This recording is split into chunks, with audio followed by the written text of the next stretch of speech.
Coucou, salut tout le monde, salut YouTube, c'est Valérie. Et comme ça, je reviens avec cette vidéo pour vous parler un peu des produits écologiques et biologiques. Ceci, je parle de ma propre expérience personnelle que j'ai eu à subir, que ce soit avec mes cheveux qu'avec la peau. Et comme ça, je voudrais partager avec vous ce que j'ai appris. Si c'est parti.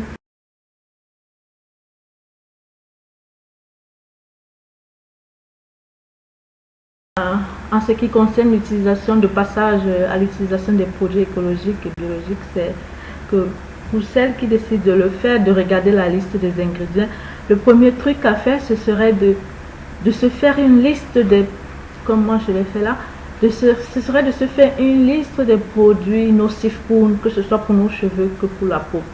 Et avec cette liste, on se rend aisément au supermarché et grâce à cette liste, on réussit à détecter sur la liste des ingrédients des produits s'il y a des composants nocifs ou pas. Au tout début, ça semble un peu...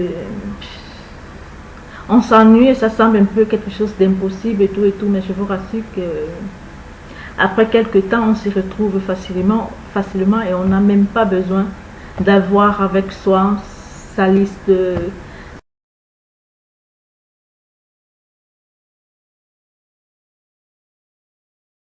Pour toutes celles qui décident de passer à l'utilisation des produits sains et bons pour la santé, je vous recommande de...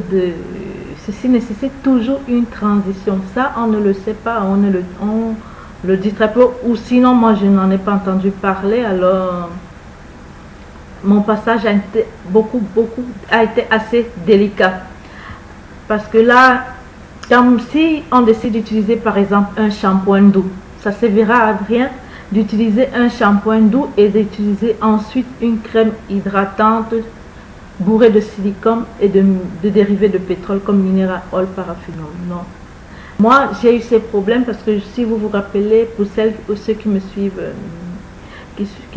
depuis, savent que j'ai eu des problèmes de nœuds et constamment je me retrouvais avec les bouts des cheveux tout emmêlés et comme sort où j'étais obligée de couper. Et je vous rassure que le premier élément de ces mauvais effets, c'était ce mélange. Parce que ça ne servira à rien de se faire des masques maison et entre-temps utiliser un après-shampoing bourré de silicone et de paraffinum minéral, tout ce que vous voulez là. Je mettrai par écrit la liste des ingrédients, celle que j'ai avec moi, et elle n'est pas exhaustive, il y en a, la liste est presque infinie. Alors, sachez aussi que le passage quand on commence à utiliser ces produits, c'est comme s'il y a une période de transition. Parce que quand on arrête d'utiliser les produits siliconés, les cheveux tout de suite, parce que les cheveux a été bourrés de silicone, le cheveu tout de suite montre son vrai visage. Vous avez l'impression d'avoir des cheveux qui font des nœuds, des cheveux qui sont secs.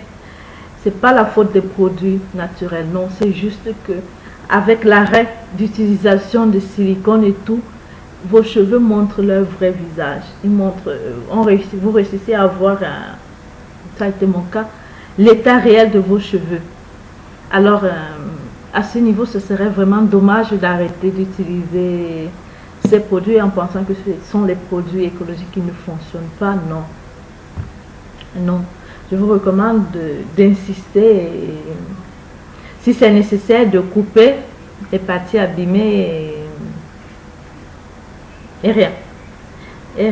Et puis également pour celles qui débutent, qui décident actuellement, qui décident de passer à l'utilisation des produits, je vous recommande également de ne pas tout de suite, pour celles qui ne veulent pas avoir des cheveux abîmés comme ça a été mon cas, je vous recommande de ne pas passer tout de suite aux produits tout doux, tout parfait. Non, il serait mieux de passer progressivement en utilisant des produits qui n'ont pas des ingrédients nocifs pour nous, que ce soit pour nos cheveux que notre peau.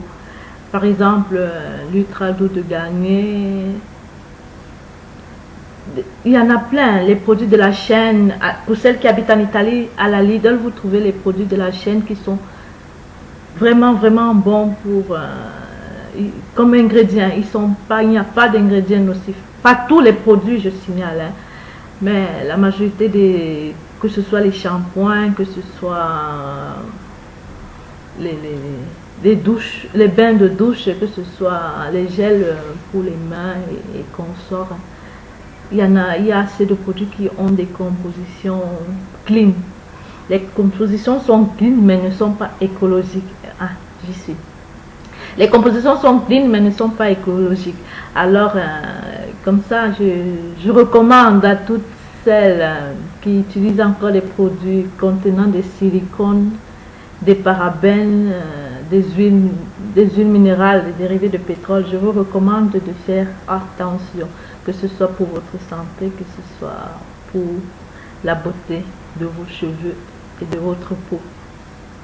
Et en ce qui concerne également le visage, l'entretien de la peau, les règles sont pareilles, hein, parce que ça ne servira à rien d'utiliser des fonds de teint siliconés et d'utiliser, pour le nettoyage de son visage, utiliser des détergents doux. Je vous mets le lien d'une de mes vidéos où je fais moi-même un démaquillant. Il est assez doux. Ça ne servira à rien d'utiliser un démaquillant de ce genre et après se mettre sur le visage de fond de teint siliconé et consort. Ça servira vraiment à rien, ce serait dommage pour votre peau. Et sinon, je crois que c'est tout et j'espère que j'ai été assez claire dans mon explication et tout ce que j'ai à dire, c'est que je vous recommande, lisez les ingrédients des produits. Ça semble ennuyeux comme ça, mais je vous rassure qu'à la longue, on s'y retrouve facilement.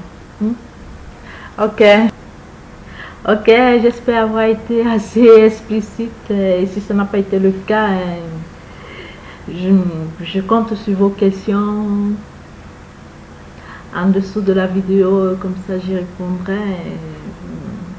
et rien. Sur ce, je vous salue et je vous envoie à tous de gros bisous et à bientôt. Ciao, ciao.